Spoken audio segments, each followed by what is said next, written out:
ഫാറൂഖ്. ഇന്ന് നമ്മൾ ഷഫ്ലോറയാണ് പരിചയപ്പെടുന്നത്.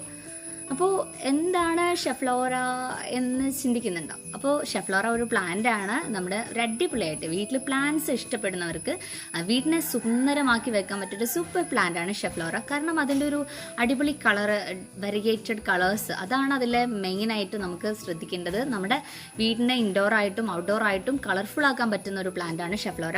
അപ്പോൾ നമുക്ക് ഷഫ്ലോറ പ്ലാന്റിനെ പരിചയപ്പെടാം. ഇതല്ല കേട്ടോ ഷഫ്ലോറ പ്ലാന്റ്. ഷഫ്ലോറ പ്ലാന്റ് നമ്മൾ വീഡിയോയിൽ പരിചയപ്പെടുന്നുണ്ട്. ഇതൊരു ഫേൺ വെറൈറ്റി ആണ്. യെസ്, അപ്പോൾ നമ്മുടെ ചാനൽ നിങ്ങൾ സബ്സ്ക്രൈബ് ചെയ്യാതെയാണ് വീഡിയോ കാണുന്നതെങ്കിൽ ചാനലൊന്ന് സബ്സ്ക്രൈബ് ചെയ്യുക. അതിൻ്റെ തൊട്ടപ്പുറത്തൊരു ബെല്ലൈക്കൺ ഉണ്ടാവും, അതിൽ ഓൾ എന്ന ഓപ്ഷൻ ക്ലിക്ക് ചെയ്യാൻ മറക്കരുത്. ഈ വീഡിയോ നിങ്ങൾക്ക് ഇഷ്ടമാവണ്ട ലൈക്ക് ചെയ്യാനും നിങ്ങളുടെ ഗാർഡൻ റിലേറ്റ് ചെയ്ത അഭിപ്രായങ്ങൾ കമൻറ്റ് ചെയ്യാനും മറക്കരുത്. അപ്പോൾ നമുക്ക് വീഡിയോ കാണാം. അപ്പോൾ ഇതാണ് നമ്മുടെ ഷഫ്ലോറ പ്ലാന്റ്. കണ്ടില്ലേ എന്ത് ക്യൂട്ടാണ് ഈ പ്ലാന്റ്. ഇതിലെ ഈ ഒരു വെറിഗേറ്റഡ് കളേഴ്സാണ് ഇതിൻ്റെ ഏറ്റവും പ്രധാനപ്പെട്ടതായിട്ട് നമുക്ക് പറയാനുള്ളത്. ഇതിൽ ലീഫിൽ കണ്ടോ എത്രയോ, ഓരോ ലീഫിൽ ഇപ്പോൾ ഒരു എട്ടോളം ലീവ്സ് ഒരു തണ്ടിൽ വരുന്നുണ്ട്. അതിൽ തന്നെ ഒരു 3 ഗ്രീൻ ഷെയ്ഡിലാണെങ്കിൽ ബാക്കി വരുന്നത് യെല്ലോ ഗ്രീൻ ഷെയ്ഡ് വെച്ചിട്ടാണ്. അതാണ് അതിലൊരു പ്രത്യേകത. അപ്പോൾ ഇതിൽ ഒരുപാട് തരത്തിലുള്ള വെറിഗേറ്റഡ് പ്ലാന്റ്സുകളുണ്ട്.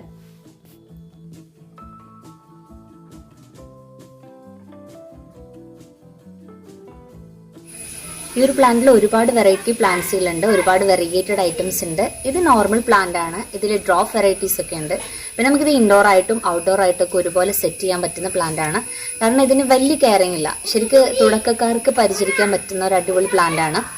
വലിയ കെയറിങ് ഇതിന് ആവശ്യമില്ല. ഇതിനെ നമ്മൾ ശ്രദ്ധിക്കേണ്ടത് വെള്ളത്തിൻ്റെ കാര്യം മാത്രമാണ്. ഓവർ വാട്ടറിങ് വേണ്ട.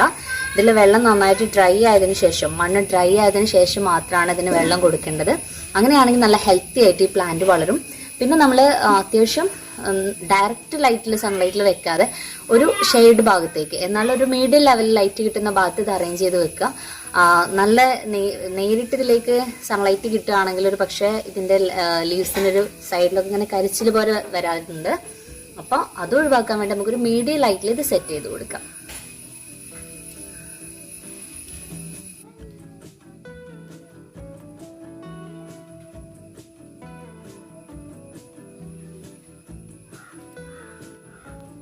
ഈ പ്ലാന്റിൻ്റെ ലീവ്സ് ഇതുപോലെ അംബർല ഷേപ്പിൽ നിൽക്കുന്നതുകൊണ്ട് ഈ ഒരു പ്ലാന്റിന് അംബർല പ്ലാന്റ് എന്നുള്ളൊരു പേര് കൂടെ ഉണ്ട്.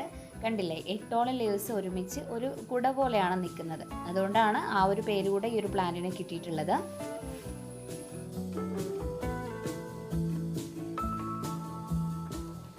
ഇൻഡോർ ആയിട്ട് ഈ പ്ലാന്റ് സെറ്റ് ചെയ്യുകയാണെങ്കിൽ നമുക്ക് സൺലൈറ്റ് തന്നെ വേണമെന്നില്ല. നമുക്ക് ബ്രൈറ്റ് ലൈറ്റ് ഉള്ള ഭാഗത്ത് വെച്ച് കൊടുക്കാം. ഡയറക്റ്റ് സൺലൈറ്റ് കിട്ടണമെന്നില്ല. അപ്പോൾ ഒരു പക്ഷേ നമുക്ക് വേണമെങ്കിൽ നമ്മൾ ട്യൂബ് ലൈറ്റിൻ്റെയൊക്കെ താഴേക്ക് വെച്ച് കൊടുത്തിട്ടൊക്കെ ഈ പ്ലാന്റിനെ വളർത്തിയെടുക്കാവുന്നതാണ്. ഇൻഡോറായിട്ട് നമ്മൾ സെറ്റ് ചെയ്യുമ്പോൾ, ഇതിന് വാട്ടറിങ് ചെയ്യുമ്പോൾ മണ്ണ് നന്നായിട്ട് ഡ്രൈ ആയതിനു ശേഷം മാത്രം വെള്ളം ഒഴിച്ച് കൊടുക്കുക. ഒരു 10 ദിവസമൊക്കെ കൂടുമ്പോൾ വെള്ളം ഒഴിച്ച് കൊടുത്താൽ മതി. ഇൻഡോറായിട്ട് സെറ്റ് ചെയ്യുകയാണെങ്കിൽ. ഔട്ട്ഡോർ ആണെങ്കിൽ ഒരു 5 ഡേയ്സിലൊക്കെ വാട്ടറിങ് ചെയ്താൽ തന്നെ ധാരാളം. കാരണം അത്രമാത്രം വെള്ളം വേണ്ട പ്ലാന്റ് അല്ല ഇത്. ഇനി നമുക്ക് ഇതിൻ്റെ പോട്ട് മിക്സ് എങ്ങനെയാണെന്ന് നോക്കാം. നോർമലി നമ്മൾ എല്ലാ പ്ലാന്റ്സിനും ചെയ്യുന്നത് പോലെ കമ്പോസ്റ്റ്, കോക്കോപീറ്റ്, മണ്ണും കൂടെ മിക്സ് ചെയ്തിട്ട് നമുക്ക് ഇതിൻ്റെ പോട്ട് മിക്സ് റെഡിയാക്കാം. അങ്ങനെ പ്ലാന്റ് ചെയ്ത് വെച്ച ഒരു പ്ലാന്റിന് പിന്നീട് നമ്മൾ എങ്ങനെ ഫെർട്ടിലൈസറൊന്നും കൊടുക്കേണ്ട വലിയ ആവശ്യമൊന്നുമില്ല. വെള്ളത്തിൻ്റെ കാര്യത്തിൽ മാത്രം ഇതിന് ശ്രദ്ധ കൊടുത്താൽ തന്നെ നല്ല രീതിയിൽ ഈ പ്ലാന്റ് വളർന്നോളും.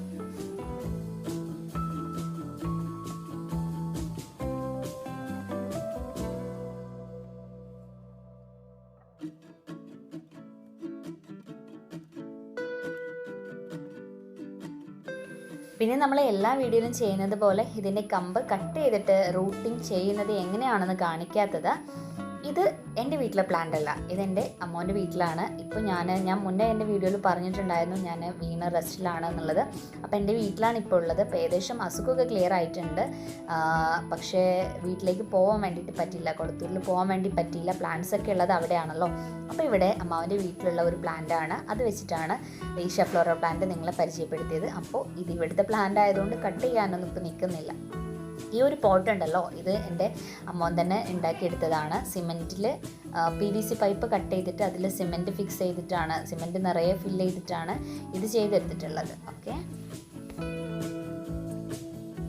അപ്പോൾ കട്ട് ചെയ്യാതെ തന്നെ എങ്ങനെയാണ് റൂട്ടിങ് ചെയ്യുന്നത് എന്ന് ഞാൻ പറയാം.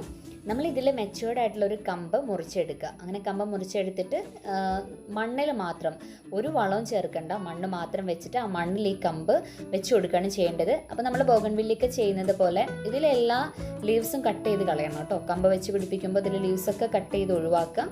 എന്നിട്ട് ആ കമ്പ് മാത്രം നമ്മൾ അതിൽ മണ്ണിൽ കുത്തി കൊടുക്കുക. ഓക്കെ, അങ്ങനെ ചെയ്തിട്ടുണ്ടെങ്കിൽ പെട്ടെന്ന് അത് വേര് പിടിച്ച് കിട്ടും. അപ്പോൾ ഇത്രയൊക്കെയാണ് ഷഫ്ലോറ പ്ലാന്റിൻ്റെ കെയറിങ്. ഏതൊരു തുടക്കക്കാർക്കും ചെയ്ത് നോക്കാൻ പറ്റുന്ന സൂപ്പർ പ്ലാന്റാണ് ഷഫ്ലോറ പ്ലാന്റ്. ഈ വീഡിയോ നിങ്ങൾക്ക് ഇഷ്ടമായിട്ടുണ്ടാകുമെന്ന് വിചാരിക്കുന്നു. വീഡിയോ ഇഷ്ടമായിട്ടുണ്ടെങ്കിൽ തീർച്ചയായിട്ടും ലൈക്ക് ചെയ്യാൻ മറക്കരുത്. ചാനൽ സബ്സ്ക്രൈബ് ചെയ്യാതെ വീഡിയോ കാണുന്നുണ്ടെങ്കിൽ എന്നും പറയുന്ന പോലെ ചാനൽ ഒന്ന് സബ്സ്ക്രൈബ് ചെയ്യുക. പിന്നെ സബ്സ്ക്രൈബിൻ്റെ തൊട്ടപ്പുറത്ത് കാണുന്ന ബെല്ലൈക്കൺ ക്ലിക്ക് ചെയ്യാൻ മറക്കരുത്. അതിൽ ഓൾ എന്ന് തന്നെ ഓപ്ഷൻ ഓണാക്കി വെക്കുക. നിങ്ങളുടെ അഭിപ്രായങ്ങളൊക്കെ കമൻറ്റ് ബോക്സിൽ ടൈപ്പ് ചെയ്യാൻ മറക്കല്ലേ. അപ്പോൾ നമുക്ക് മറ്റൊരു വീഡിയോ ആയിട്ട് വീണ്ടും കാണാം. അതുവരേക്കും bye, see you, take care.